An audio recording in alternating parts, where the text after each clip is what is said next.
So it's been a minute since we went to Maine, and I know if you followed along, we talked about the little cabin that we were in being haunted.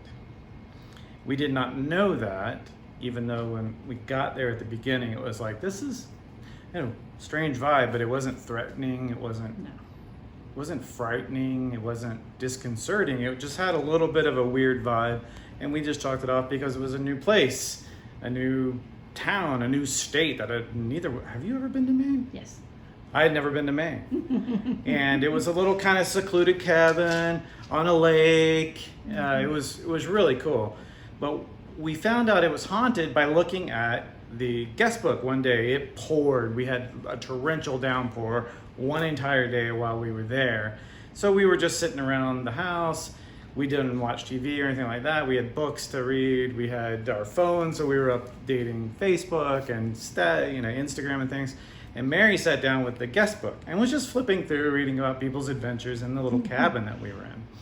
And you got to one where she was like, we saw the ghost, and immediately we were, wait, what? So we made a little short out of reading that one particular mention of a ghost. So we found a guest book. Mary's going to read an entry. Yes. This was in August of 2020. There's a bunch of different things about what they did, but one of the places that you have to put information in is who I met, friends and creatures. This person said, the ghost. And then hummingbirds and bald eagles too.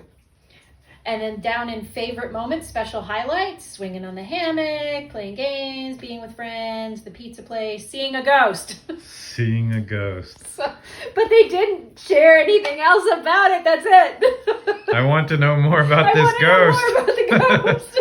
Will you tell us more about you? In a cabin in the woods on a lake in Maine in Stephen King country. Yeah. The ghost. That ghost. Like, wait, what? I love it. And then, a couple days / months, weeks later in the guest book, there was another mention of a ghost. Mm-hmm. I think there were several, 2 or 3 that were in that thing completely. Now we had Puddin' with us, and it wasn't the last night we were there. It was the night before last, I believe, if I'm correct. Mm-hmm. We are in Stephen King country. That's the whole reason we went to Maine is because I'm a Stephen King nut, right? He's one of the first authors that I read that actually scared the crap out of me. This was the book. Mm-hmm. I had just recently moved to a new town. I was 12 years old. I had no friends. I felt like a loser. We had moved from a pretty rural area in Virginia called Roanoke. It's not as rural as some of them. Mm-hmm. To Virginia Beach, where the brand on your socks alone would get you ragged on if it wasn't the right brand. If you had a no-name brand surfer t-shirt on or something, you just got ripped to shreds. And it was so culture shock, right? I was all alone, just had no friends. And reading Stephen King's It, if you've seen the movies or if you've read the book, it's all about a group of kids called the Losers Club. And that's what I felt like. So I connected with them really tight. Long story short, Stephen King became my personal hero. And I thought, I always wanted to be a writer. I want to write like that. So finally, at 49 years old, Mary and I finally got to go to see his house in Maine. Now let's circle back to the ghost in our cabin. We're already in Stephen King country. We're already in a secluded cabin on a secluded lake.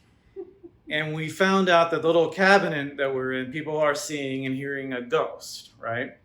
So we kind of chalked it off, laughed about it, went to bed. For a couple nights, nothing ever happened really that we could see, that we could hear, that, it was just, and we didn't get that weird vibe, you didn't know cold spots, nothing like that. But our dog normally will sleep in our bed. Mm-hmm. The master bedroom in that little cabin had 3, they were twins, I believe, twin-sized beds or maybe even queens. There were 2 queens and a twin. 2 queens and a twin. Mm-hmm. And Hoods would sleep in the twins by herself, right? We each had our own bed. It was pretty cool. And then she would jump up into one of ours, maybe. Mm-hmm. But there was a little train that went by our cabin, literally spitting distance. And I think the horn scared her one night, and one early morning. Yeah. And she did not like to be in there. But she would still kind of go to bed with us. This night, she didn't even come upstairs. Nope. And we have never lived in a house with stairs. So she actually had to get used to using stairs, too. It was pretty funny to watch. She never even came upstairs. And normally she cannot stand to be in a different room than us, especially at night when she's trying to go to bed or when we're going to sleep. She will sit at the bedroom door and whine. That's true. But she didn't come up. We didn't think too much of it. And somewhere in the middle of the night, I heard Mary get up. The bathroom was outside. You had to go, not outside, you had to leave the bedroom. It wasn't that secluded in the cabin. There was an outhouse. No, she had to leave the bedroom. You have to go across a little tiny hallway, and there's the bathroom, right? So we didn't even share a wall. But I heard Mary get up and go to the bathroom. And then I heard her come back in. And I didn't say anything. I just kept laying there. It's pitch black in this little cabin. We didn't have any lights at all.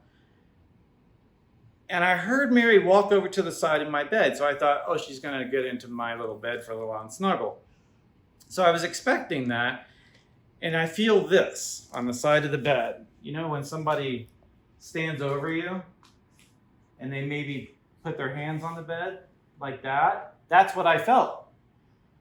And my back was to this feeling. So I remember kind of going, oh, she's crawling in bed. But the sheets hadn't moved off of me. And I feel this. And I'm waiting, and I'm waiting, and I'm waiting. And so now I'm awake.